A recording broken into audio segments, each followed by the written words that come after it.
नमस्कार दर्शकों को टॉक में आप सभी का स्वागत है और हमारे साथ आज फिर से एक और बार मौजूद है डॉक्टर संदीप डोगरा, माइक्रोबायोलॉजिस्ट। तो इनसे बात करते हैं और पूछते हैं कि सबसे पहले सर मेरा सवाल ये रहेगा कि जितने भी कोरोना पॉजिटिव जो पेशेंट आते हैं उनके बाद रिकवर भी करते हैं, लेकिन कहीं ना कहीं अगर वीकनेस की बात करते हैं, तमाम ऐसी चीजें जो है वो देखने को मिलती है, तो उन्हें क्या करना चाहिए सर?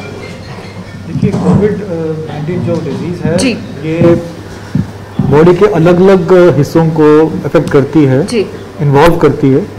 और एक हमने ये चीज़ देखी है कि बीमारी होने के बाद, यानी कि कोविड नेगेटिव होने के बावजूद भी जो पेशेंट होते हैं वो कुछ लोग उसमें से पोस्ट कोविड सिंड्रोम करके, जिसे हम कहते हैं, उसका शिकार होते हैं। और इसमें ये देखा गया है कि आदमी को काफ़ी ज़्यादा कमज़ोरी, थकावट और एक लिथार्जी, फेटिक जिसे हम कहते हैं, उसके लक्षण उसको काफ़ी देर तक रहते हैं। कई लोगों में अब डिपेंड करता है कि आदमी की अपनी इम्यूनिटी कितनी है, या उसमें वायरल लोड कितना था, या बीमारी कितनी सीवियर थी।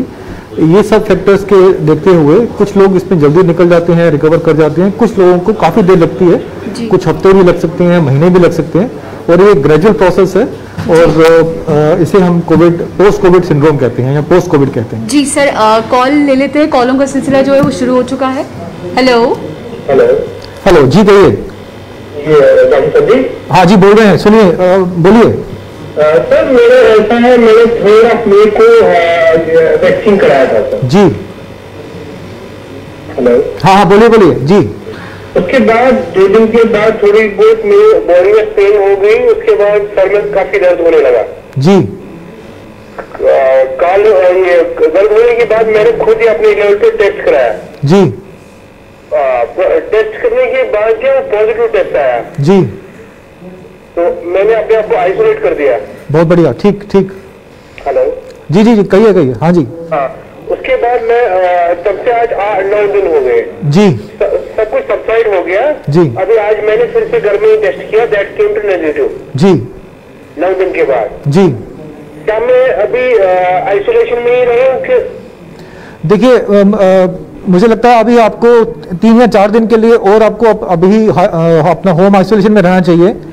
और उसके बाद जाहिर है कि आपने फर्स्ट डोज लिया है और आपका ये सवाल भी होगा कि आपको दूसरी डोज कब लेनी है इसकी। जी, अभी तो उसमें टाइम है। हाँ, तकरीबन ठीक है, जून में होगी। जी बिल्कुल। तो अभी आप पूरी तरह से पहले रिकवरी कीजिए, 3-4 दिन अभी आप अपना होम आइसोलेशन में रुकिए।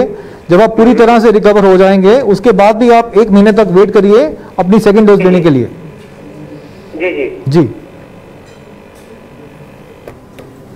तो बिल्कुल जिस तरीके से इनका ये भी सवाल था और मेरा भी ये सवाल है कि जितने भी दर्शक इस समय हमें देख रहे हैं, कहीं ना कहीं वो ये चाहते हैं कि कोविड-19 में कितने प्रकार के टेस्ट हैं और टेस्ट जो है किस तरीके से करवाने चाहिए और कब करवाने चाहिए?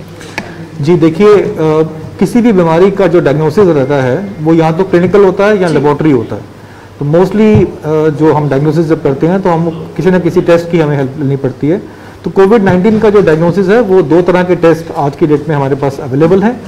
एक हम कहते हैं जिसे हम RT-PCR और एक हम जिसे कहते हैं रैपिड एंटीजन टेस्ट और रैट। ये दोनों टेस्ट की जो टेक्नोलॉजी है वो अलग अलग है। इन दोनों टेस्ट की जो पावर है कोविड-19 को पकड़ने की वो भी अलग अलग है। रैट की जो पावर है वो थोड़ी कम है, RT-PCR की ज़्यादा है। रैट जो है वो एक स्क्रीनिंग टेस्ट है। ये हम लोग जो इसका यूज़ है हम एक लार्ज अपने सेटिंग में करते हैं। यहाँ पे हमें लोगों को स्क्रीन करना होता है, जैसे कि आपके रेलवे आपका हो गया या आपका एयरपोर्ट हो गया या कोई ऐसा एक एरिया हो गया जिसमें हमें जानना है कि यहाँ पे कोविड का क्या स्केल है। मतलब एक तो हम कह सकते हैं कि पब्लिक प्लेस जैसे जहाँ पे रश ज्यादा हो लोगों का। तो अब जो इसका सेंसिटिविटी है वो कोई 50-60 के बीच में रहता है। तो इसका मतलब है कि हम इसमें कुछ केस मिस भी कर सकते हैं। और रैट की जो इंडिकेशन रहती है स्क्रीनिंग के लिए खासतौर से उन लोगों में जिनमें लक्षण होते हैं। रैट की जो पावर है कोविड-19 को पकड़ने की बढ़ जाती है अगर इसको उन लोगों में किया जाए जिनको कोविड-19 के लक्षण होते हैं, उसमें ये इसकी सेंसिटिविटी बढ़ जाती है। दूसरी बात हम करते हैं RT-PCR की। RT-PCR is a confirmatory test. RT-PCR की जो सेंसिटिविटी है वो रैट से ज्यादा होती है, 70, 75, 80% के करीब ये ज्यादा पावरफुल होता है कोविड-19 को पकड़ने के लिए। और ये कंफर्मेशन करता है अगर कहीं पे डाउट हो तो अब इम्पॉर्टेंट ये है कि इन टेस्ट की जो अपनी एक जो लिमिटेशन ये है कि इनको अगर आप सही टाइम पे करोगे, जो कोविड-19 की बीमारी है उसमें टाइम का बड़ा एक रोल है इन टेस्ट की ऑप्टिमल पावर को देखते हुए। तो जब किसी आदमी को इन्फेक्शन होता है, इन्फेक्शन से लेके जो डिजीज यानी कि जो उसको सिम्टम आते हैं, यूजुअली इस पे 5-6 दिन का इंटरवल होता है। जब आपने इसको वायरस को एक्वायर किया और जब आपको पहली बार जो लक्षण आए तो उस पे 4-5 दिन का जो इंटरवल होता है। और ये टेस्ट बेस्ट तब काम करते हैं जब हम इनको जब सिम्टम्स जब स्टार्ट होते हैं उस समय जो वायरस का जो लोड होता है वो हाईएस्ट होता है आपकी बॉडी में। तो उस समय चाहे आप रैट कीजिए चाहे आप आरटीपीसीआर करिए, that is the perfect timing to go for this testing. तो जब लक्षण आते हैं किसी को भी, अगर किसी के कोविड के लक्षण है तो उसको इमीडिएटली कोई भी इन दोनों में से टेस्ट करना चाहिए।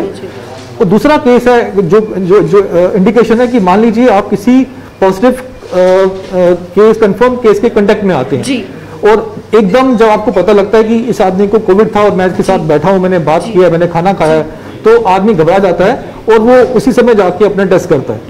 ये एक जो टेस्टिंग है, हम इसको इसके हम खिलाफ हम ये कहते हैं कि इमीडिएटली पैनिक में आके किसी कंटेक्ट के कंटेक्ट में आके सेम टाइम पे सेम डे पे टेस्टिंग ना कीजिए। कॉन्टैक्ट की जो टेस्टिंग है उसके लिए कम से कम 5 दिन का वेट कीजिए। अगर कोई आदमी किसी पॉजिटिव सब्जेक्ट के कॉन्टैक्ट में आता है उसको अपनी टेस्टिंग जो है कम से कम 5 दिन के बाद करनी चाहिए और उन 5 दिन में ही शुड गेट आइसोलेटेड। उसमें ये नहीं करे कि वो अपने घर में दोबारा से मिल जाए। यह एक रीजन है क्योंकि हम देख रहे हैं कि लोगों के घरों में एक के साथ में बाकी मेंबर भी एक साथ में पॉजिटिव आ जाते हैं। तो सर मैं आपको रोकना चाहूंगी, नेक्स्ट कॉल भी ले लेते हैं। हेलो हेलो जी बोलिए। हेलो हाँ जी बोलिए। जी कहिए। हेलो जी बोलिए, आपकी आवाज आ रही है, आप अपना सवाल बोलिए। हेलो हेलो हाँ जी बोलिए, आपका सवाल क्या है मैम? मैम 5 दिन से मेरे को ना फीवर आ रहा है तो मैंने दवाई ली 5 दिन से। हेलो हाँ, आपको बुखार है और आप दवाई ले रहे हैं, कब से बुखार है? फीवर मेरा 100 से ऊपर नहीं गया। ठीक है, कितने दिन हो गए बुखार हुए आपको? आज 6 डे है, मैंने एलजी टेबलेट ली जी, एलेग्रा एमली। तो आपका अभी जो बुखार है 5 दिन से आप जो दवाई ले रहे हैं और आपका बुखार कम नहीं हो रहा? मतलब 99, 98, 100 तक जा रहा है बस। इसके बुखार के साथ में कोई और तकलीफ? थोड़ी सी थोड़ी ब्लड है। 5 दिन हो गए, 5 दिन। देखिए मैं आपको देखिए 5 दिन तक बुखार तो नहीं रहना चाहिए। अगर मामूली बुखार होता है तो 5 दिन तक वो खत्म। आपने अपना टेस्ट करवाया क्या? नहीं मैंने अभी नहीं करवाया। तो आपको सबसे पहले कल क्या करना है, कल आपको अपने आसपास का जो सेंटर है यहाँ टेस्टिंग होती है, कल आपको जाके अपना टेस्ट करवाना है कोविड-19 का। ठीक है जी। मैंने ये 1 महीना हो गया वैक्सीन लिए हुए। देख कोई बात नहीं, वैक्सीन के बाद में आपने वैक्सीन कब लिया है? मैंने 6 अप्रैल को लिया है। नहीं वो तो काफी देर हो गई है। हाँ तो जी, हाँ जी। आप जो है अगर 5 दिन के बाद भी अगर आपको बुखार रहता है तो आप एक बार अपना टेस्ट करवाइए पहले। अच्छा अगर फीवर फिर? जी अगर 5 दिन के बाद फीवर नहीं होगा फिर? पर अभी आपको 5 दिन अगर आज हो चुके हैं तो पहले हमें देखना है कि बुखार, हाँ तो आप देखिए मामूली बुखार जो होता है वो 4-5 दिन में अपने आप खत्म हो जाता है या दवाई लेने से कम हो जाता है। अगर 5 दिन के बाद भी अगर बुखार रहता है तो उसकी जांच करना जरूरी है कि क्यों हो रहा है। जी जी। तो बिल्कुल जहाँ पे सर हम ये बात कर रहे थे कि इमीडिएटली रश नहीं करना चाहिए। अगर आपको लगता है कि आपने किसी कोरोना जिसको पॉजिटिव है उससे आपकी बातचीत हुई है या आप उनके कांटेक्ट में आए हैं तो मैक्सिमम आप जिस तरीके से बता रहे थे कि 5 दिन उसे वेट करना चाहिए। उसका मैं चाहूँगा इनको ये हमें समझना है कि हम क्यों वेट करते हैं। देखिए उस आदमी में अगर इन्फेक्शन होता है अगर प्राइमरी केस से, उसको भी 4-5 दिन लगेंगे उस वायरस का लेवल उस तक आने के लिए कि वो टेस्ट उसको पकड़ पाए। अगर वो एक दिन के बाद ही अपना टेस्ट करवा देगा या उसी दिन करवा देगा जिस दिन उसको कंडक्ट हुआ है तो वो टेस्ट उसका नेगेटिव आएगा। हम टेक्निकली उसको फॉल्स नेगेटिव कहते हैं। अब ये जो एक गलत उसको विश्वास देगा कि मेरे को कोरोना नहीं है, नेगेटिव है, पर एक्चुअली में टेस्ट की पावर नहीं है कि वो एक दिन के अंदर उसको बता पाए कि उसको कोरोना है कि नहीं है। टेस्ट तभी अपना सही काम कर पाएगा जब वो 4-5 दिन का अपना इंटरवल के बाद में वो अपनी टेस्टिंग करवाएगा तो टेस्ट उसको बता सकता है कि उसको कोरोना है कि नहीं है। और इसका नुकसान ये है कि अगर वो जल्दी टेस्ट करवाता है तो उसको एक गलत वहम रहेगा अपने लिए और वो आगे अपनी फैमिली को फैला सकता है। बिल्कुल सर, नेक्स्ट कॉल ले लेते हैं। जी हेलो हेलो जी कहिए क्या सवाल है आपका? सर एक्चुअली मैं कोविड पेशेंट था जी सर, अब मैं ठीक हो गया, बढ़िया जी, नेगेटिव आ गया, तो जी। अब मेरी पल्स रेट ज्यादा रहती है। देखिए अब आप पल्स का जो मेरी है 110 तक होती है। पल्स 110 तो ज़्यादा है, तो कई बार कुछ एंजाइटी होती है, या कभी आप एक्सरसाइज कर या कहीं बाहर से अगर आप कहीं चल के आते हैं तो कभी कभी थोड़ी देर के लिए आपकी पल्स रह सकती है ज़्यादा। लेकिन अगर ये परसिस्टेंस रहती है तो मैं आपको एडवाइस करूंगा कि आप अपनी जांच करवाइए किसी डॉक्टर से, ताकि इसका पता लगे कि ये परसिस्टेंस अगर रहती है तो क्यों रहती है, इसका पता लगाना जरूरी है। और फिलहाल ये भी देखिए कि क्या ये नॉर्मल पैटर्न है या कभी कभी रहती है इसे, और उसके बाद अगर रहती है तो इन दिनों जब मैंने चेक किया पल्स रेट तो ऑक्सीमीटर मेरे पास है, तो तब से मैं देखता हूँ 110 तक जाती है। 100 तक ठीक है, लेकिन 100 और 120 जो है वो एक्सेप्टेबल नहीं है, इसकी जांच होनी चाहिए। तो मैं आपको एडवाइस करूंगा कि आप किसी को दिखाइए डॉक्टर को अपने पास। जी ओके। सर मेरा एक और सवाल है कि ये भी बहुत सारा सुनने में आ रहा है, या जिस तरीके से हम कह सकते हैं कि अब देखने को भी आ रहा है कि जितने भी कोविड पॉजिटिव पेशेंट है, ब्लैक फंगस की जो बात है वो काफ़ी चर्चाओं में है। तो एक्चुअल में ये है क्या, और किस तरीके से इंसान को होता है, और वाकई में अगर किसे होता है तो कैसे उसे अपने आप को इससे प्रोटेक्ट करना है? देखिए हम शुरू से कह रहे हैं दो चीज़ें बड़ी इंपॉर्टेंट है, एक है सेल्फ मेडिकेशन जी, और एक है ये जानना कि हर एक दवाई का कोई साइड इफेक्ट होता है जी। ये एक बेसिक चीज़ है जो हम सब जानते हैं। तो ये जो आप ब्लैक फंगस कह रहे हैं जिसको हम माइकोसिस बोलते हैं, एक फंगल इन्फेक्शन है जी। और ये हम देख रहे हैं आजकल जो हॉस्पिटलाइज पेशेंट्स हैं, जो क्रिटिकल केयर में हैं, जो आईसीयू में हैं, और जो स्टेरॉइड्स पे जो जिनका ट्रीटमेंट चल रहा है, तो यूजुअली क्या है कि जब भी हम किसी को स्टेरॉइड देते हैं तो स्टेरॉइड्स उस आदमी का इम्यून सिस्टम जो है वो लोअर कर देते हैं जी। मिकोरमाइकोसिस और ब्लैक फंगस जो है एक अपॉर्चुनिस्टिक फंगल इन्फेक्शन है, यानी कि जब भी नॉर्मली जो अच्छे जो तंदुरुस्त आदमी है, जो इम्यूनो कॉम्पिटेंट आदमी है, उनको ये फंगस इन्फेक्शन तंग नहीं करते। लेकिन अगर किसी भी कारण किसी की जो इम्यूनिटी है वो अगर कम हो जाती है तो ये अपॉर्चुनिस्टिक फंगस जो होते हैं उनको इन्फेक्ट कर देते हैं। और ये देखा जा रहा है कोविड में। कोविड में जब हम किसी आदमी को स्टेरॉइड पे डालते हैं तो स्टेरॉइड जो है बाय नेचर उस आदमी की इम्यूनिटी को कम कर देते हैं, और उस केसेस में ये अपॉर्चुनिस्टिक इन्फेक्शन उस पर हावी हो जाते हैं। बट इसकी मैनेजमेंट है, इसका एक ट्रीटमेंट है जो ऐसे केसेस में फॉलो किया जाता है। बट कोशिश होनी चाहिए कि हमें पहले ही इसका पता हो और इसका नॉलेज होते हुए इसकी मैनेजमेंट की जानी चाहिए। जी सर, नेक्स्ट कॉल ले लेते हैं। हेलो हेलो जी, कहिए क्या सवाल है आपका? जी सवाल ये है कि हम क्या हेलो, कॉल चेक कट गया। तो वही बहुत ज़रूरी है कि ये भी अवेयरनेस लोगों में होनी चाहिए, और साथ ही साथ ये कितना ज़रूरी है कि जहाँ पे अगर आपको पता है आपकी फैमिली में ही कोई कोरोना पॉजिटिव है, देखा गया है कि बहुत सारे लोग जो है वो लापरवाही करते हैं कि हमें तो नहीं हो सकता कोरोना, जबकि आज सब लोग जानते हैं कि जहाँ महज इसे अफवाहें समझ रहे थे, आज देखने को भी मिल रहा है। तो वहाँ पे कितना ज़रूरी है कि अगर आपको पता है आपकी फैमिली में ही कोई व्यक्ति है जो कोरोना पॉजिटिव हुआ है, चलिए देखिए इंसानियत तो कहीं ना कहीं अपनी जगह है, लेकिन इसको फैलने से रोकने के लिए कितना ज़रूरी है उस शख्स का एहतियातों को बरतना? देखिए ये बहुत वैलिड क्वेश्चन है। देखिए आज की डेट में अगर हमने देखा कि फर्स्ट कोविड वेव में और सेकेंड कोविड वेव में एक डिफरेंस ये आ रहा है कि एक आदमी के इन्फेक्शन के होने के बाद में उसकी पूरी फैमिली के मेंबर्स, चाहे बड़े हों चाहे बुजुर्ग हों या एडल्ट्स हों, वो सारे के सारे एक लाइन में सारे पॉजिटिव आते हैं।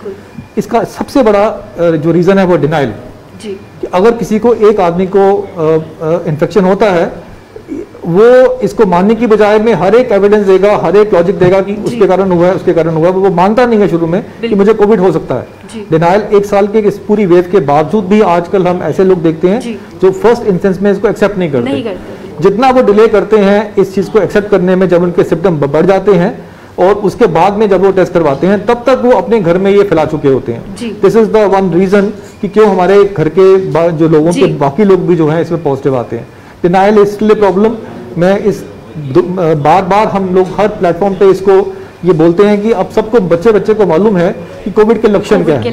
तो आज की डेट में एक पेंडेमिक में एक बुखार अगर आपका नहीं जा रहा है, खांसी अगर आपको आ रही है, तो आपको पहले प्रूव करना है कि वो कोविड नहीं है। यू हैव टू प्रूव कि इट इज नॉट कोविड और समथिंग एल्स, और उसका एक ही तरीका है कि टेस्ट करवाइए। जी सर, नेक्स्ट कॉल ले लेते हैं। हेलो हेलो जी सर, जी कहिए।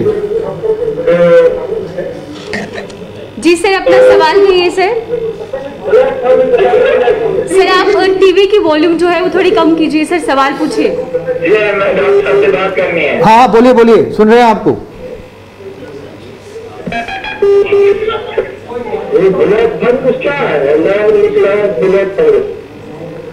देखिए हाँ, ये जनाब ये ब्लैक फंगस जो है ये फंगल इन्फेक्शन है जो हम देख रहे हैं कि आजकल जो कोविड के मरीज होते हैं हॉस्पिटल में जो भर्ती होते हैं, जिनका दवा चल रहा होता है, उनमें ये एक नया इन्फेक्शन है जो देखा जा रहा है। पर घबराने की बात नहीं है, इसका भी इलाज है।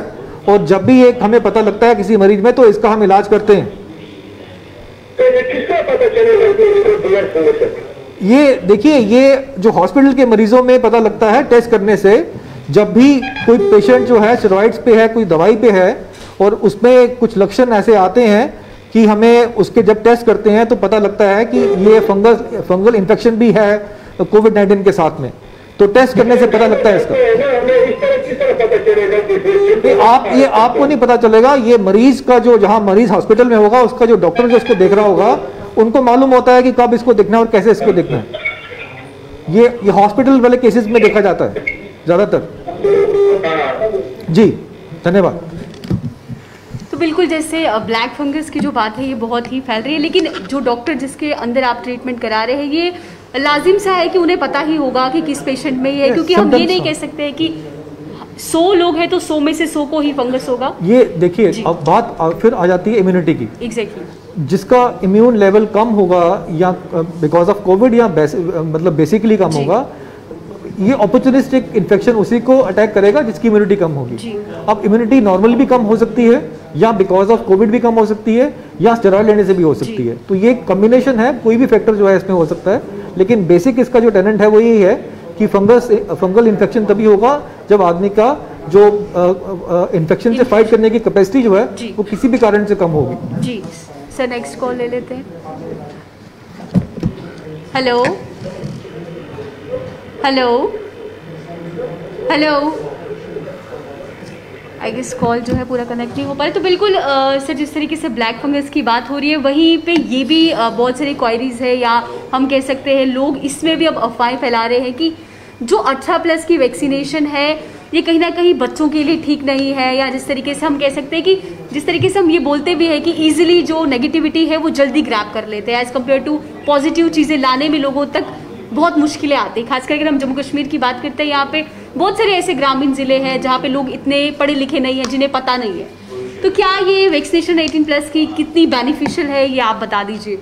देखिए, हमारे 3 फेजेस अब तक रहे हैं वैक्सीन के। पहला फेज था health care workers, frontline workers, उसके बाद में हमने 45+ को इन्वाइट किया और अब हमने 18+ को किया। जी।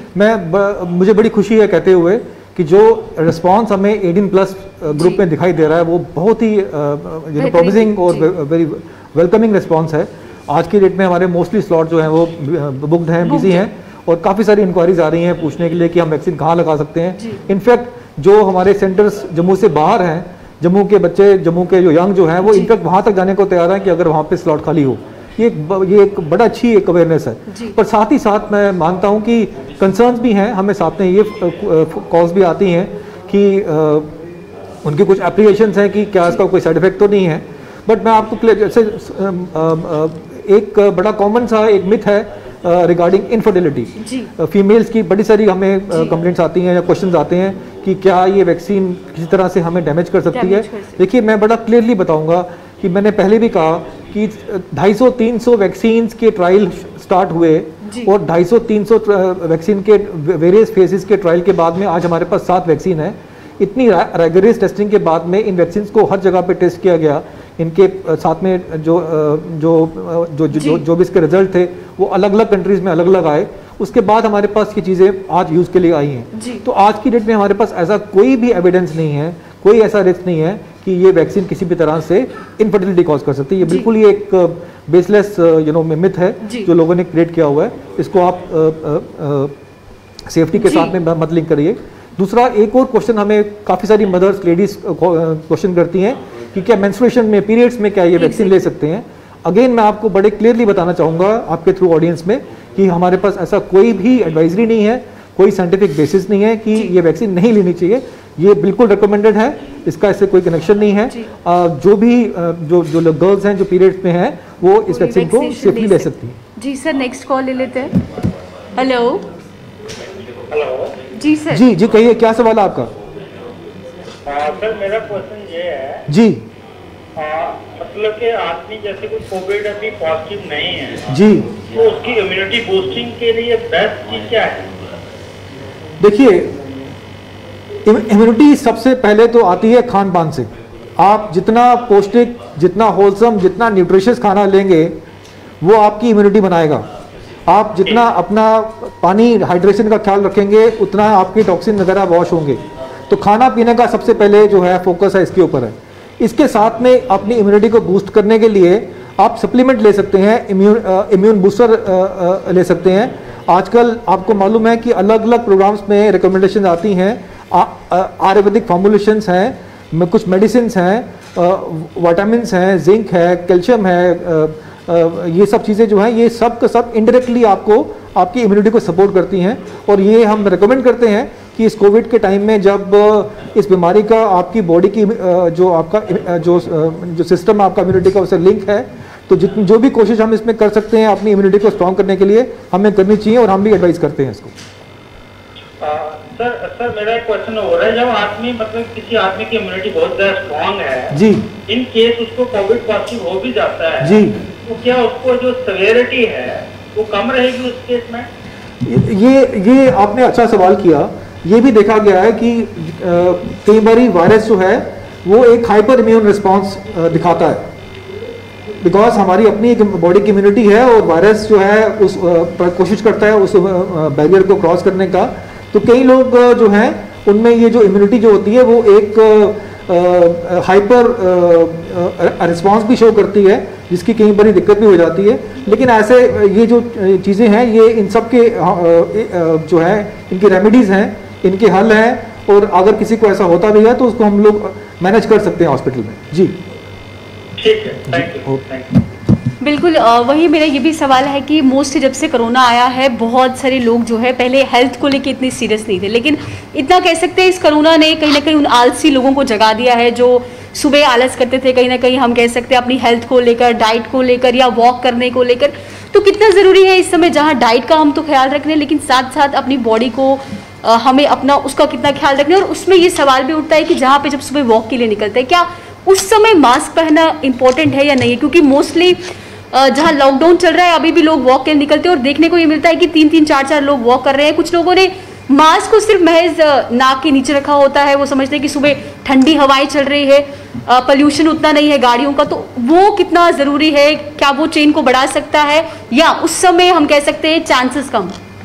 पहले आपके क्वेश्चन के दो पार्ट हैं। पहला तो मैं बोलूँगा कि आई थिंक इस पेंडेमिक ने हमें सबको समझा दिया है, बता दिया है कि health is the best investment. जी, जान से ज़्यादा कोई इंपॉर्टेंट चीज़ नहीं है, और अनफॉर्चुनेटली हम लोगों ने अपनी जान को किसी ने भी इतना सीरियसली नहीं लिया।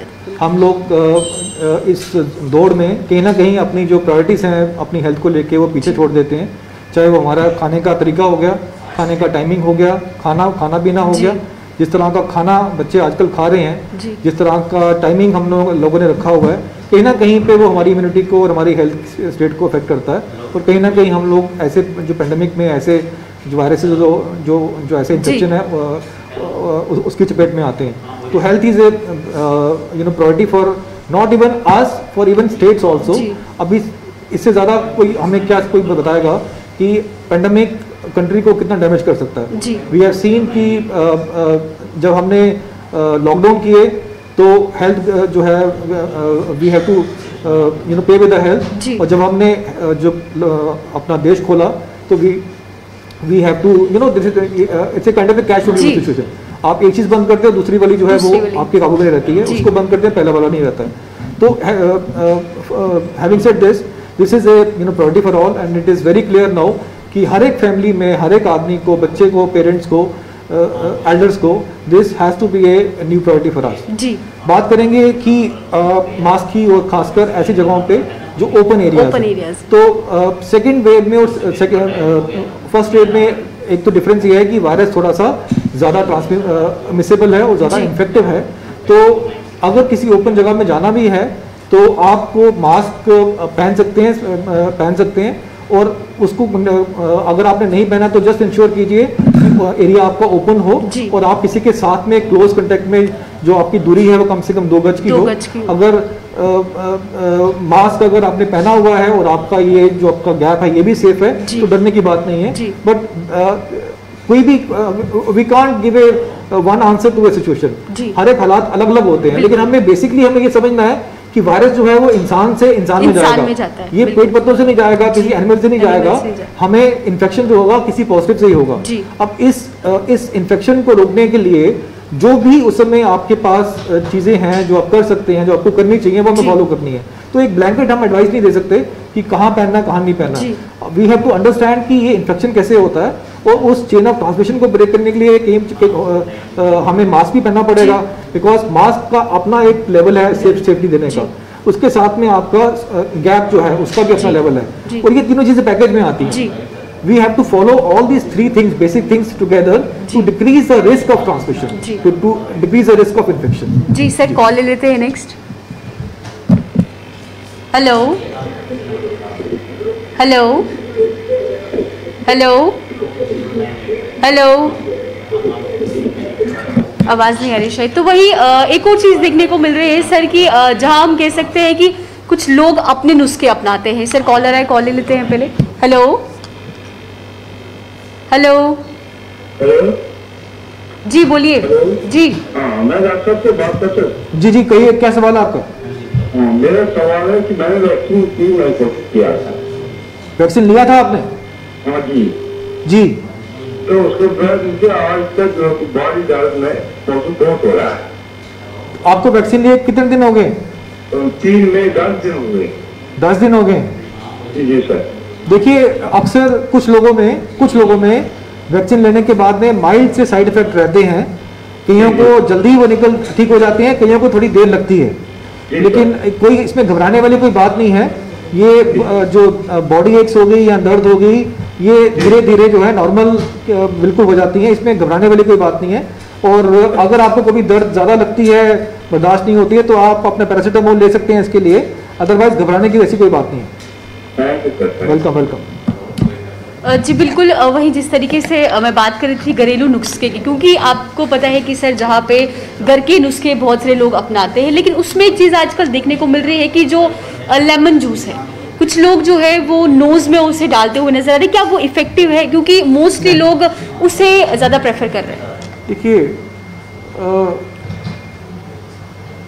कई बातें हमारे जो बुजुर्ग बोलते हैं उसके पीछे कोई साइंस होती है और हमें कोई दिक्कत नहीं है उनको एक्सेप्ट करने में, लेकिन बेसलेस अनसब्सटेंशिएटेड अनसाइंटिफिक चीज़ों को एक्सेप्ट करना, आपने सुना होगा कि ये जो आपने बताया इससे किन लोगों की मौत भी हुई है। जी बिल्कुल, ठीक है।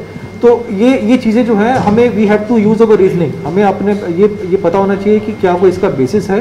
अगर ऐसा कोई फॉर्मूला है आपका, अब लोग काढ़ा की बात करते हैं कि काढ़ा पीना चाहिए। पिछले साल में ये बहुत चीज फैली थी और लोगों ने हमने बार बार इस चीज को कहा है कि आप काढ़ा को कोविड-19 का जो इलाज मत समझिए, लेकिन अगर आप कहते हैं कि उसको पीने से आपकी इम्यूनिटी बढ़ रही है, यू आर फीलिंग हेल्दी, तो इसमें कोई गलत नहीं है। वो एक इनडायरेक्ट अप्रोच है अपने आप को स्ट्रॉन्ग करने की, तो ठीक है। लेकिन अगर आप कहें कि काढ़ा पीने से ही मैं ठीक हो जाऊंगा, तो वो गलत हो जाता है। तो हमें समझना चाहिए कि हर एक जो बातें जो हमारे बड़े कहते हैं उनके पीछे एक साइंस अगर है, रीजनिंग है, और वो अगर साइंटिफिक जो के साथ में अगर मेल खाती है तो हमें कोई दिक्कत नहीं है। लेकिन बिना किसी एडवाइस के ऐसी चीजें फॉलो करना ये गलत भी हो सकता है। जी सर, कॉल ले लेते हैं next. Hello hello hello hello, जी कहिए। हाँ आप, मैं सुन रहे हैं आपको, बोलिए। जी हाँ जी सर, पाकिस्तान पे हैं आप, लाइव हैं, मैं सुन रहा हूँ आपको, बोलिए क्या सवाल है आपका। जी सर, हमें कोविड मतलब फैमिली कोई आई जी। हेलो जी जी सर, सवाल बोलिए आप कह रहे हैं कि आपकी फैमिली को कोविड हुआ है? जी, पूरी फैमिली पॉजिटिव आई थी। जी जी, ठीक। उसके बाद हम लोगों ने आइसोलेशन की जी, तो अभी सिम्टम्स सारे गायब हो गए एक्सेप्ट एक। कौन सा रह गया? जो मम्मी है उनकी खांसी नहीं जा रही है और जो सिस्टर है उनकी भी नहीं जा रही है। अच्छा, तो सभी को आइसोलेशन में 10 दिन हो चुके हैं? जी 10 दिन हो गए। देखिए ऐसा है, बड़ा मैं सीधा कहूंगा आपको, जिन लोगों को 10 दिन में कोई अभी जिनके लक्षण नहीं है, बुखार नहीं है, ठीक है, वो खतरे से बाहर है और वो किसी और को इन्फेक्शन नहीं दे सकते। वो सिर्फ 3-4 दिन और रहें ऐसे ही मास्क पहने घर में और उसके बाद में अपनी नॉर्मल जिंदगी शुरू कर सकते हैं। बाकी आपकी जो जिनको अभी भी खांसी है, ठीक है, उन लोगों को अभी फिलहाल आपको और आइसोलेशन में रखना पड़ेगा। और आप उनको कोई दवा दे रहे हैं जी, तो उनके लिए आप अगर 10 दिन के बाद भी अगर उनको बुखार या खांसी रहती है तो आप टेली कंसल्टेशन पे डॉक्टर से राय लेके उनका जो है उनकी राय लीजिए और फिलहाल उनको अभी आइसोलेशन में रहने दीजिए। जी। बाकी लोग पापा है ना वो डायबिटिक, देखिए कुछ लोगों में जो जो जो जो बुजुर्ग होते हैं या जिनमें कोई कोमॉर्बिडिटी होती है, कोई बीमारी होती है, उन लोगों में लक्षण को जाने में टाइम लगता है, वक्त लगता है। ठीक है, जो जवान जो होगा, जो यंग होगा, जो बच्चा होगा, उनको लक्षण कम होते हैं और वो जल्दी निकल जाते हैं। लेकिन बुजुर्गों में आमतौर से देखा गया है कि लक्षण थोड़ी देर से जाते हैं। इसमें घबराने की बात नहीं है, थोड़ा उनको वक्त लगेगा लेकिन वो भी बाहर आ जाएंगे। वो भी जो मेन टाइम बिल्कुल बिल्कुल बिल्कुल। देखिए मामूली सा 4-5 चक्कर लगाने में कोई दिक्कत नहीं है, जा सकते हैं, उनको जाना चाहिए। थोड़ा मन बदलता है और थोड़ी सी फिजिकल जो एक्सर्शन भी इसमें अच्छा हेल्प करती है। आप उनको अलाउ कीजिए, जरूर कीजिए। जी, और जो मम्मी थी वो ना सब 3 सुबह शाम, उसमें से वो लॉन्ग डालती। कोई बात नहीं, लीजिए, कोई दिक्कत नहीं है इसमें, कोई मनाही नहीं है, लीजिए।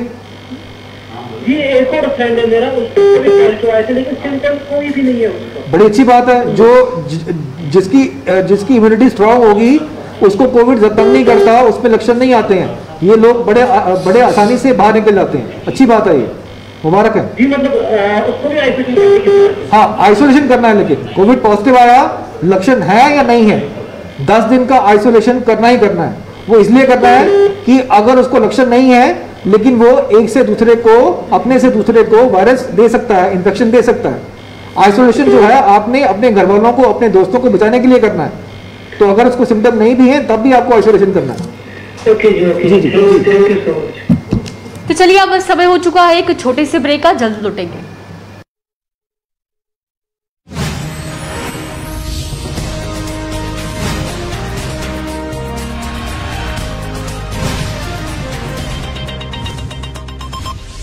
On behalf of the Department of Health and Medical Education, Government of Jammu and Kashmir, this is today's daily media briefing on the emergent COVID situation in the UT. As of today, 12th May 2021, a total of 4,509 new positive cases have been reported since our last update yesterday, which includes 1,715 cases from Jammu Division and 2,750 from Kashmir Division. Moreover, 3,603 people have recovered.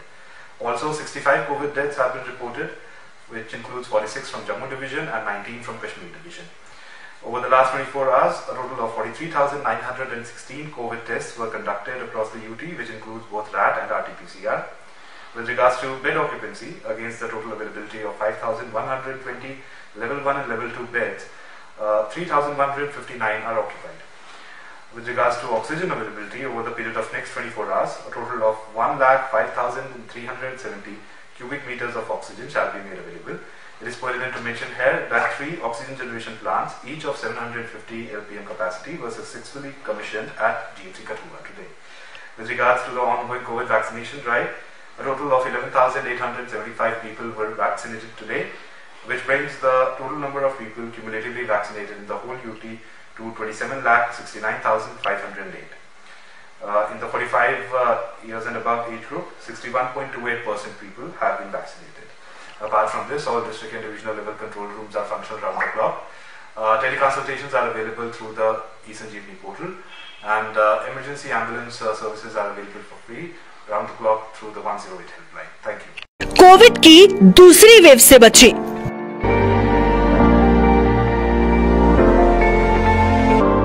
मेहरबानी करके इस बीमारी को समझने की कोशिश कीजिए। ये बीमारी लाइटली मत लीजिए, क्योंकि मैं इस बीमारी का खामियाजा भुगत चुकी हूँ। लास्ट ईयर 2020 28 जुलाई मेरे हस्बैंड इसी बीमारी से एक्सपायर हो गए। इसी बीमारी की वजह से मुझे इतना बड़ा खामियाजा भुगतना पड़ा। लोग इस बीमारी को इतना ज़्यादा लाइटली ना डिस्टेंस मेंटेन कर रहे हैं और ना ये मास्क यूज़ कर रहे हैं, और जहाँ पे भी गैदरिंग में मास्क यूज़ नहीं करते हैं। मैं सबसे यही इल्तिजा करती हूँ, सबसे पहले मास्क इस्तेमाल करिए, हैंड वॉश करिए, डिस्टेंस मेंटेन करिए, क्योंकि ये इस बीमारी का कुछ भी पता नहीं चलता है कि ये कहाँ से क्या होता है और इंसान कब कैसे इंसान के साथ क्या होता है क्या नहीं होता है, और इंसान मरने की कगार तक पहुँचता है। National health mission Jammu Kashmir द्वारा जनहित में जारी। कोविड की दूसरी वेव से बची।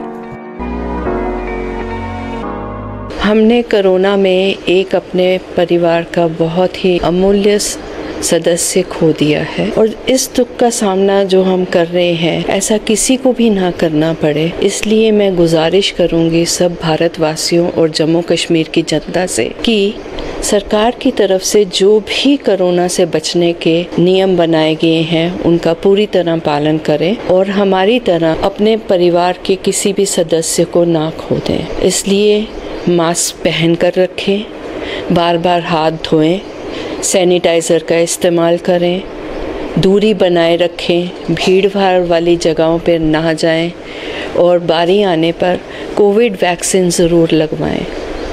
इसलिए जो भी सरकार ने कानून बनाए हैं उनका पालन करें। National health mission Jammu Kashmir द्वारा जनहित में जारी। ब्रेक के बाद फिर से आप सभी का स्वागत है, और जहां हम कोविड की बात कर रहे थे, किस तरीके से आपको जो इलाज है वो कैसे करना है, और होम आइसोलेशन में जो लोग हैं उन्हें किस प्रकार के एहतियात जो है वो बरतने हैं। तो वही सर जहां हम ये बात करते हैं, लेकिन वहीं पे कितना ज़रूरी है कि जहां पे आइसोलेशन तो हम घर पे इस समय कर रहे हैं, उसके बाद अगर हम बात करें आफ्टर जैसे 10 डेज मिनिमम बताए गए हैं, उसके बाद भी अगर किसी व्यक्ति को लगता है कि अभी भी मुझ में वो सिम्टम दिखते हैं, तो क्या उससे इमीडिएटली बाहर जाना चाहिए या रुक जाना चाहिए थोड़े और दिनों के लिए? नहीं, देखिए ऐसा है कि होम आइसोलेशन में अगर जो 5 दिन तक अगर आपके जो लक्षण हैं वो कम हो जाते हैं या बिल्कुल खत्म हो जाते हैं तो अच्छी बात है जी। लेकिन अगर 5 डेज के बाद भी अगर आपके होम आइसोलेशन में लक्षण परसिस्ट करते हैं, बुखार कम नहीं होता, खांसी कम नहीं होती या बढ़ जाती है, सांस लेने में दिक्कत आती है, या और ऐसे कोई सिम्टम आते हैं, छाती में दर्द होना शुरू हो जाता है, या SpO2 लेवल ड्रॉप करना शुरू कर देता है, उस केस में आपको डॉक्टर की जो राय है वो लेनी ही लेनी है। जी जी। तो बिल्कुल जिस तरीके से आपने कहा कि डॉक्टर की जो राय है वो लेनी ही लेनी है, और डॉक्टर की जो राय है वो लेना भी बहुत ज़रूरी है। तो वहीं पे बिना डॉक्टर की राय लिए अगर हम बात करते हैं कि जो लोग हैं वो खुद से ही इलाज करते हुए नजर आते हैं, जैसे मैंने पहले भी आपसे ये सवाल पूछा था कि खुद से ही अपना इलाज करते हुए नजर आते हैं, तो वो कितना घातक होता है उनके लिए या मुश्किल क्रिएट कर सकते हैं? ये बिल्कुल भी रिकमेंडेड। देखिए जो चीज़ कोई बीमारी जो है वो उसका जो सही जो असेसमेंट है वो एक डॉक्टर ही कर सकता है। सेल्फ मेडिकेशन हमने जैसे बार बार हम बता रहे हैं कि उसमें उल्टा नुकसान होता है। अपनी मर्जी से दवाई लेना और अपनी मर्जी से ऑक्सीजन लगाना या डिले करना अपना एक एक्सपर्ट केयर को, ये ठीक चीज़ नहीं है और इसका नुकसान भी देखा गया है। कुछ चीज़ें जो हैं हमें इवन जो होम आइसोलेशन जब हम बात करते हैं तो आपका कोशिश करना चाहिए कि एक ताउन रखें किसी डॉक्टर के साथ में। बेशक आजकल OPDs नहीं चल रही हैं, लेकिन आपको मालूम है कि अलग अलग जगहों पे टेली कंसल्टेशन की सुविधा जो है वो उपलब्ध है।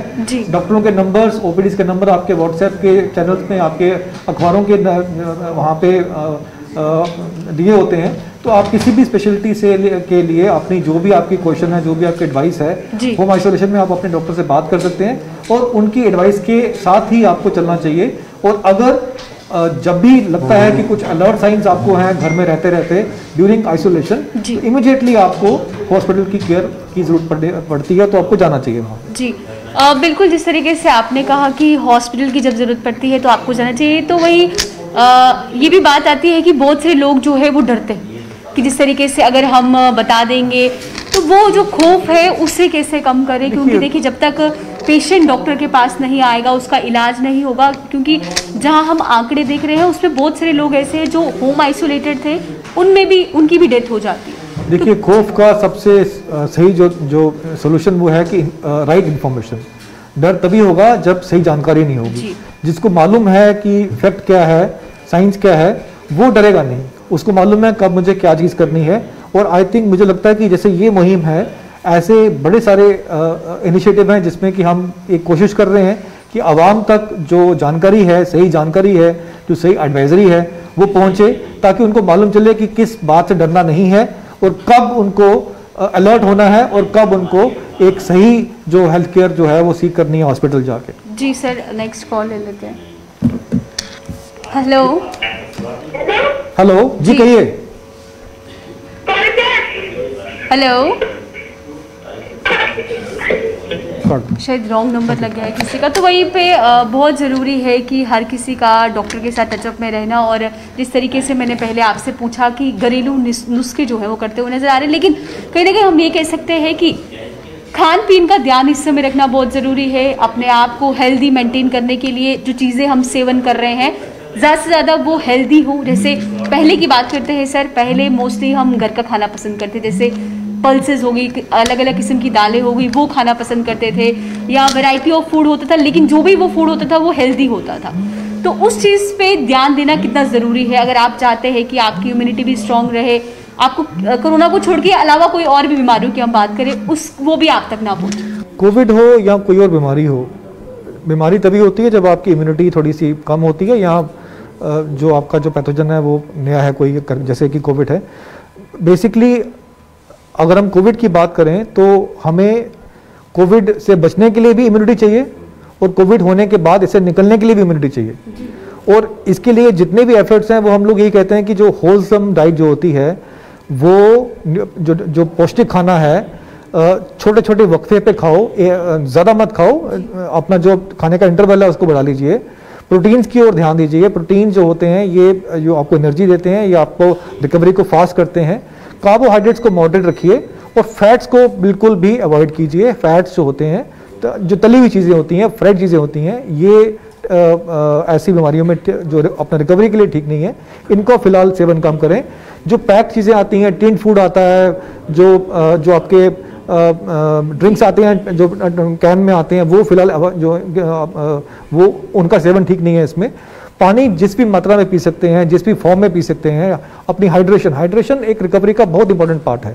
हाइड्रेशन आप अपनी जैसे भी आप अपना जो वाटर इनटेक बढ़ा सकते हैं, वाटर कैपेसिटी बढ़ा सकते हैं, वो इसमें बहुत बेनिफिशियल रहती है।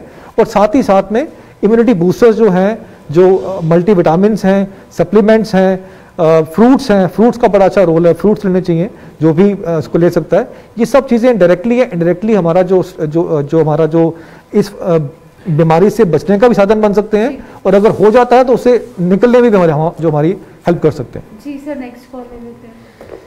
हेलो हेलो हेलो जी, कहिए।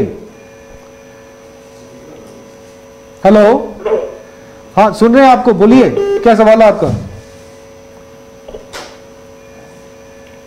हेलो। तो बिल्कुल जिस तरीके से आप कह रहे हैं, लेकिन ये भी सवाल है कि जो भी कोरोना पॉजिटिव पाए जाते हैं उसके बाद देखा ये गया है कि कमज़ोरी आ जाती है, वीकनेस आ जाती है, खान पीन में रुकावट सी आ जाती है। क्या कोई पेशेंट अगर मना कर रहा है कि उसे नहीं खाना है, उसका अटेंडेंट अगर उसे ज़बरदस्ती खिलाता है, क्योंकि बॉडी में जब तक आपके कुछ अनाज का हम कह सकते हैं थोड़ा सा भी पोषक तत्व जो है नहीं जाएगा, तब तक आपकी जो बॉडी है वो उस तरीके से रिस्पॉन्स नहीं करती। क्या उसे हम ये कह सकते हैं फोर्सफुली नहीं, देखिए ऐसा है कि देखिए बीमारी में अगर घर की बात हो रही है तो घर वाले चाहेंगे कि उनका जो मरीज़ है वो जल्दी रिकवर करे, और वो अपनी तरफ से कोशिश करते हैं। लेकिन साथ में ये भी हम मानते हैं कि बीमारी में खासकर कोविड-19 में टेस्ट आपका जो है, टेस्ट बदल जाता है, आपकी स्मेल जो है उसकी कैपेसिटी बदल जाती है, ख़त्म हो जाती है वो, लेकिन वो टेम्परेरी फेस होता है। दोनों सेंसेस जो हैं वो वक्त के साथ में वापस जो है ये अपना रिकवर हो जाती है। लेकिन उस पीक टाइम में हो सकता है कि उनको खाने का मन ना करे, तो इसमें फैमिली का बड़ा रोल है कि थोड़ा सा इनोवेटिव हो जाए और कुछ जो चीज़ें हैं वो एक इनोवेटिव तरीके से उसको दें, जो पसंद करे या जो उसकी चॉइसेस हैं या वो जो ले सकता है आरामी से। तो फोर्सफुली नहीं मतलब करना चाहिए, लेकिन एक बैलेंस बनाइए। अपना एक नया ये फेस रहता है इसमें। हमने देखा कई लोग कोविड में बड़ा अच्छा खाना बनाना सीख गए। तो ये एक टाइम है, एक जब आप अपने आप एक रूटीन से निकल के कुछ नया कर सकते हैं और अपने पेशेंट की, अपने जो भी आपके अपने डियर एंड डियर हैं उनकी हेल्प कर सकते हैं। जी सर, कॉल ले लेते हैं।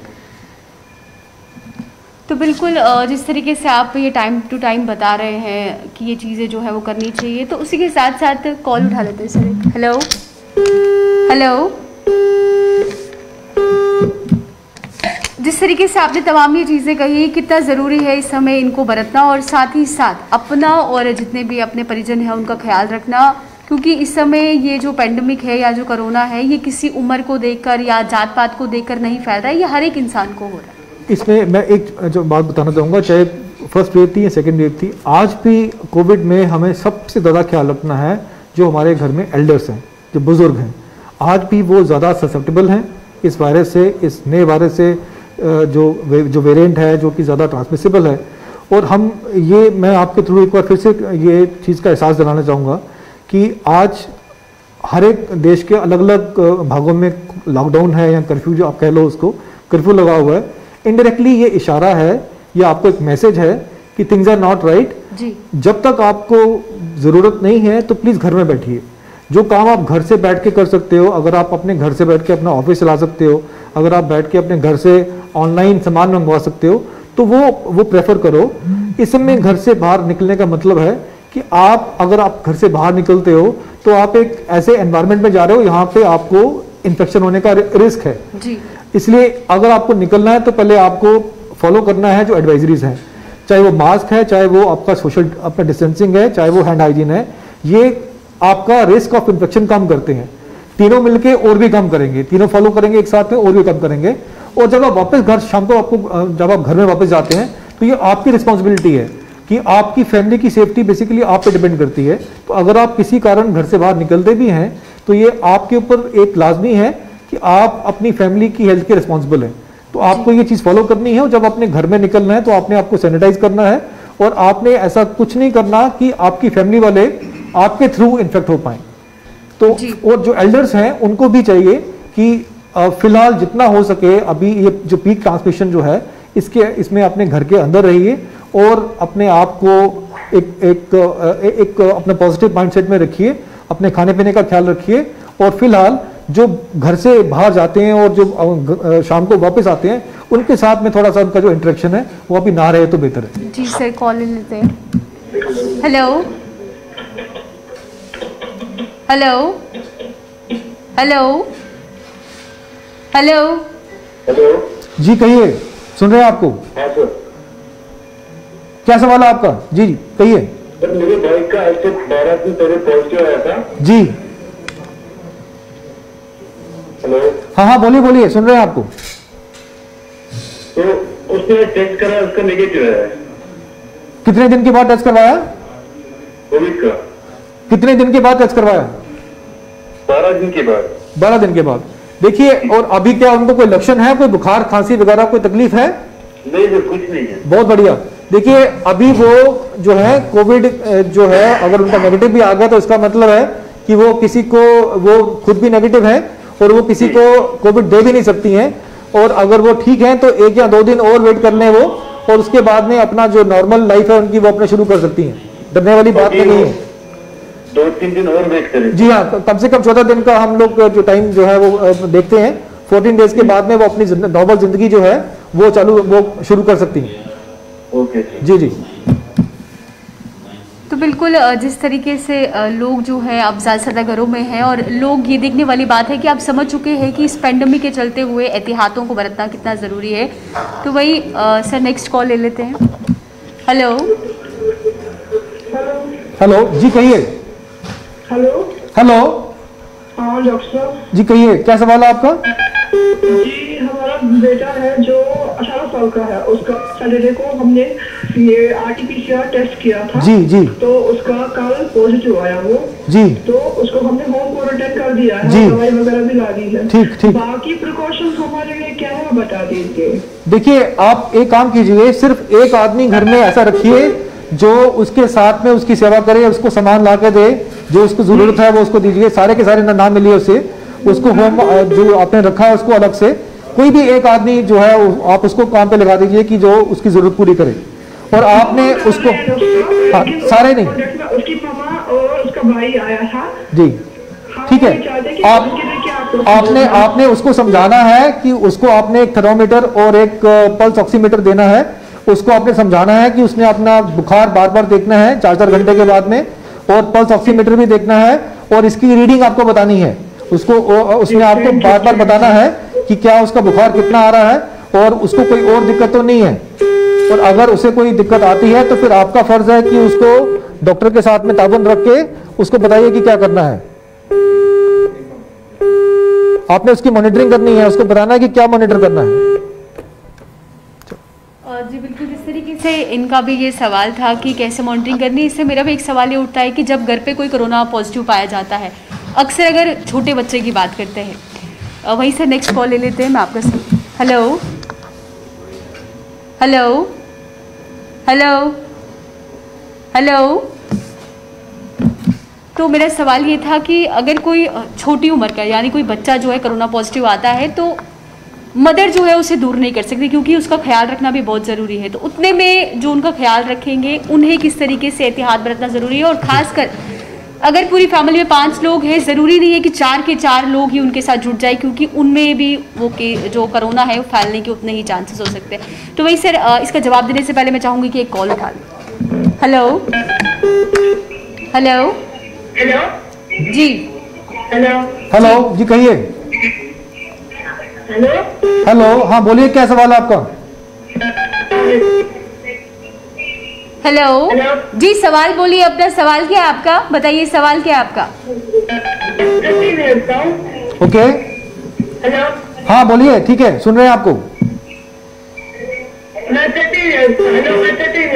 ठीक है ठीक है। मुझे गले में थोड़ा प्रॉब्लम पहले मुझे नेगेटिव निकला था, मगर मुझे अभी थोड़ा गले में लग रहा है। गले में क्या लग रहा है? थोड़ा गले में लग रहा है, खराश लग रही है आपको गले बेटा? में? आप इसके अलावा कोई और लक्षण, कोई बुखार वगैरह कुछ हो? आप घर में रहते हैं? हाँ। बाहर तो नहीं गए कहीं पे, या आपके घर में कोई बाहर से आया? हाँ। आप एक काम कीजिए, अपने माता पिता को बोलिए आपको स्टीम दें, स्टीम शाम को, ठीक है? और आप अपने आप को देखते रहिए कि आपका ये, अगर ये 1-2 दिन में ठीक नहीं होता तो फिर आपको डॉक्टर की जांच करनी चाहिए, डॉक्टर से पूछना चाहिए।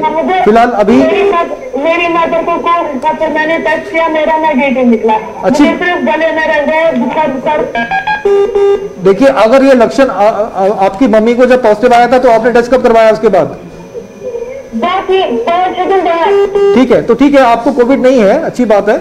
लेकिन अगर आपको ऐसे लक्षण रहते हैं और भी इसमें अगर बढ़ते हैं अगर ये, तो उसमें एक बार आपको डॉक्टर से जांच करके आपने करवानी चाहिए। जी, ओके। तो बिल्कुल सर, जिस तरीके से मेरा ये सवाल था कि जो अटेंडेंट है या घर का जो परिवार का एक सदस्य, उससे एक को ही उसके साथ जुड़ना चाहिए ताकि वो तमाम चीजें उस तक पहुंचा सके। अल्टीमेटली जो इसका ऑब्जेक्टिव यही है कि जो हमने रिस्क को कम से कम रखना है। तो अगर एक आदमी को जाके सारे सुबह शाम जाके मिलते रहेंगे तो वो सबको चांसेस हैं। तो हम यही एडवाइस करते हैं, किसी भी घर में एक सियाना आदमी जो है, अगर कोई बुजुर्ग है तो एक आदमी उसके साथ में जुड़ जाए और उनके साथ में फोन से रब्ता रखे, या उनको जो भी चाहिए वो आदमी उनको देने के लिए जाए, खाना देने के लिए जाए, कुछ और चाहिए वो दे के जाए। सबके सब जो है उनकी सेवा में ना लगे और एक आदमी को काम करने दें। जी सर, नेक्स्ट कॉल ले लेते हैं। Hello hello hello hello hello. तो बिल्कुल जिस तरीके से आपने भी कहा कि सबके सबको नहीं रखना चाहिए, अगर वही बात करते हैं जैसे न्यूली बॉर्न बेबी हुआ है, चाहे 1 मंथ का है, 2 मंथ्स का है, तो बहुत ज़रूरी है कि जो मदर है वो उसके साथ ही रहेगी कि उसे फीड करवाना है। तो क्या उस मदर को भी कुछ प्रिकॉशंस लेने की ज़रूरत है? देखिए, बड़ा ये इम्पोर्टेंट सवाल है। पूरे होम आइसोलेशन में यही एक ऐसा यूनिक केस है जिसमें हम एक पॉजिटिव और नेगेटिव को अलाउ कर देते हैं जी। तो अगर माँ पॉजिटिव है तो वो अपने छोटे बच्चे को ब्रेस्ट फीड कर सकती है विद प्रॉपर प्रिकॉशंस, यानी कि डबल मास्किंग, और कोशिश करें कि जिस रूम में वो है उसकी वेंटिलेशन अच्छी हो। और अगर माँ पॉजिटिव नहीं है, बच्चा पॉजिटिव है, तब भी वो खुद मास्क पहन के अपनी सेफ्टी करके अपने बच्चे को ब्रेस्ट फीड कर सकती हैं। जी सर, वही नेक्स्ट कॉल ले लेते हैं। Hello hello hello. तो बिल्कुल जिस तरीके से आपने कहा कि यही एक ऐसा केस है जिसमें एक नेगेटिव और पॉजिटिव केसेस दोनों रह सकते हैं, लेकिन उसमें भी जो प्रिकॉशंस है, जिस तरीके से मास्क और वैक्सीनेशन इस समय हम हैंड सैनिटाइजेशन, जी हैंड सैनिटाइजेशन भी। तो सर वही नेक्स्ट कॉल ले लेते हैं। Hello hello hello.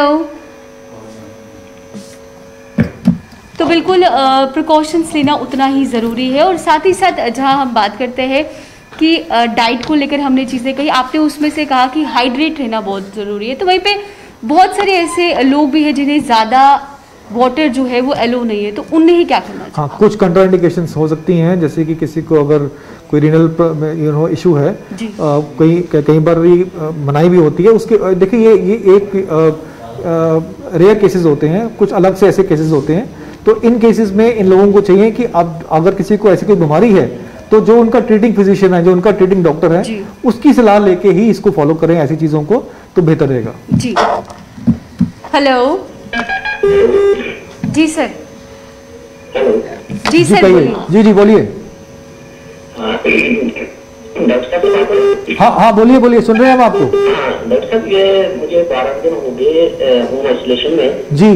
बाकी सारे सिम्टम्स तो चले गए हैं जी, लेकिन चेस्ट में कंजेशन बहुत है और थोड़ी सी खांसी भी आ रही है, और जो है ऑक्सीजन लेवल भी इम्प्रूव नहीं हो रहा है, वो 90, 91, 92 तक चल रहा है। नहीं, देखिए ये सिम्टम्स तो ठीक नहीं है। आपको हम एडवाइस करेंगे कि आपको हॉस्पिटल में जाके एक बार अपनी असेसमेंट करनी चाहिए। 10 दिन के बाद में यूजुअली जो सिम्टम्स होते हैं ये रिकवर कर जाते हैं माइल्ड केसेस में, लेकिन अगर ये सिम्टम परसिस्ट करते हैं, खासकर आपका जो ऑक्सीजन सैचुरेशन है, तो इस केस में डेफिनेटली ये एक अलर्ट साइन है। हम आपको एडवाइस करेंगे कि हॉस्पिटल में जाके अपनी पूरी जांच करवाइए, और अगर वहाँ कुछ जरूरत पड़ती है तो फिर वो आपको बताएंगे क्या करना है। ठीक है। जी। बिल्कुल वही मेरा ये भी सवाल है कि योगा की बात करते हैं। योगा हिंदुस्तान से ही गया है, आज फॉरेन कंट्रियाँ इन्हें अडॉप्ट करती है, लेकिन हमारी पीढ़ी जो है वो कहीं ना कहीं भूल रही है, लेकिन अब वापस आ चुकी है। योगा कितना इफेक्टिव है, लेकिन खासकर जहाँ हम कह सकते हैं एक पूरा आपको गाइडलाइंस होनी चाहिए कैसे योगा को करना है, क्या वो भी एक इम्पॉर्टेंट पार्ट है अपने आप को हेल्दी रखने का? जैसे डाइट की तो हम बात कर रहे हैं, वॉक इन्वॉल्व कर रहे हैं, लेकिन उसमें अगर योगा की बात करते हैं जैसे, वो कितना इफेक्टिव रहता है? देखिए, योगा हम लोग हर साल नेशनल योगा डे मनाते हैं। पर्पज़ यही है कि ये जो हमारी जो कंट्री की जो ये धरोहर है, इसको हम दोबारा से अपनी लाइफ में अडॉप्ट करें। फ़ायदा जो है उसके बारे में हमें कोई डाउट नहीं है। योगा में ऐसी काफ़ी सारी एक्सरसाइजेज हैं जो आपकी ब्रीदिंग को इम्प्रूव कर सकती हैं, खासकर कोविड में आपको राहत दे सकती हैं। तो ऐसी जो ब्रीदिंग के जो आसन हैं हम रिकमेंड करते हैं कि वो आदमी को करने चाहिए। ये असिस्ट कर सकते हैं आपकी ब्रीदिंग को इम्प्रूव करने के लिए और आपकी रिकवरी को फास्ट करने के लिए। इनफैक्ट जो योगा करते हैं उनमें भी फ़ायदा देखा गया है कि ये लोग ऐसी जो बीमारियों को बड़ी आसानी से हैंडल कर लेते हैं और रिकवर हो जाते हैं। जी सर, नेक्स्ट कॉल ले लेते हैं। हेलो तो बिल्कुल जिस तरीके से आपने योगा कहा कि बहुत इफेक्टिव है, अक्सर अब लोग जो है वो अवेयर भी हो चुके हैं, क्योंकि सर वही बात करते हैं जिम की। जिम मोस्टली बॉयज़ जाते थे पहले, लेकिन अब लड़कियां भी वहाँ का रुझान कर रही है। इसमें कोई डाउट नहीं है कि आप हेल्दी तो रहते हैं, डाइट भी लेते हैं, लेकिन एक्सेस ऑफ एनीथिंग ये कहते हैं कि वो अच्छा नहीं होता है एज कम्पेयर टू। अगर हम जिम की बात करें, योगा की बात करें, किस तरीके से इसे डिफरेंशिएट करना चाहिए, और दोनों में से सबसे अच्छा विकल्प कौन सा है कि हमें योगा की तरफ ज़्यादा रुझान देना चाहिए या जिम की तरफ ज़्यादा रुझान देना चाहिए? ये एक पर्सनल प्रेफरेंस है। मैं नहीं इसमें हम कोई जेनरिकली कह नहीं सकते। कुछ एज ग्रुप्स जो हैं वो योगा को प्रेफर करते हैं, कुछ पर्टिकुलरली जिम को प्रेफर करते हैं। Ultimately objective is fitness in any form is welcome.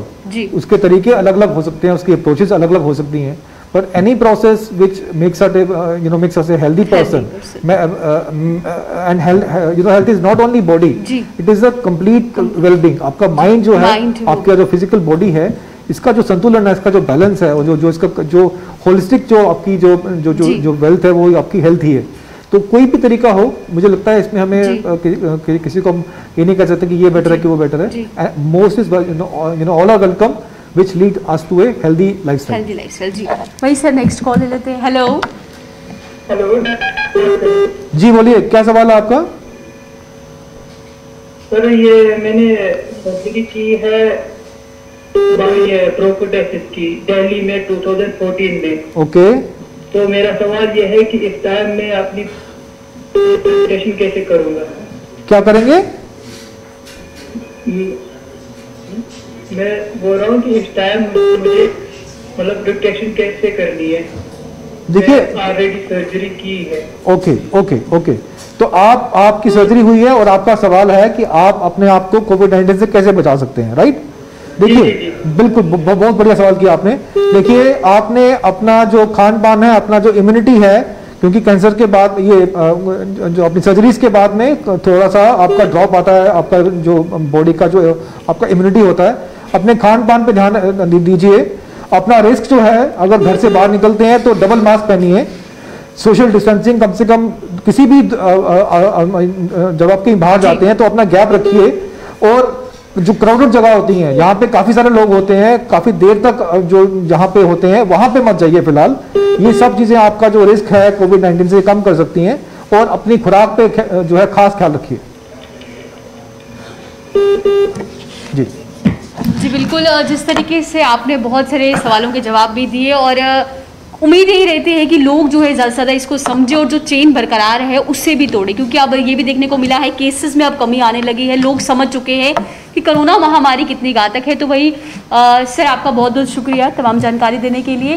तो जिस तरीके से दर्शकों आपको हमने तमाम सवालों के जवाब भी दिए, यही उम्मीद करते हैं कि आप अपनी ज़िंदगी जो है वो हंसते खेलते निभाइए, और ये कोशिश करिए कि हमारी वजह से किसी को कोरोना ना हो और हमारे तक ये ना फैले। उसके लिए तमाम जितने भी एहतियात सर ने आपको बरतने के लिए कहे हैं उन पर अपनी निगाहें रखिए। और खासकर जहां डाइट को लेकर इस समय बात चल रही है, योगा के लेकर बात चल रही है, मकसद सिर्फ यही होना चाहिए, चाहे बच्चों से लेकर बुजुर्ग तक की बात करते हैं, कि अब हमें अपने आप को इतना सक्षम बनाना है कि जो भी चीज़ हम खाते हैं, जो भी डाइट हम लेते हैं, चाहे हमारे घर में बुजुर्ग है, उन तक हेल्दी फूड पहुंचाइए और अपना और अपने परिवारों का जो है वो ख्याल रखिए। तो अब हमें दीजिए इजाजत, नमस्कार।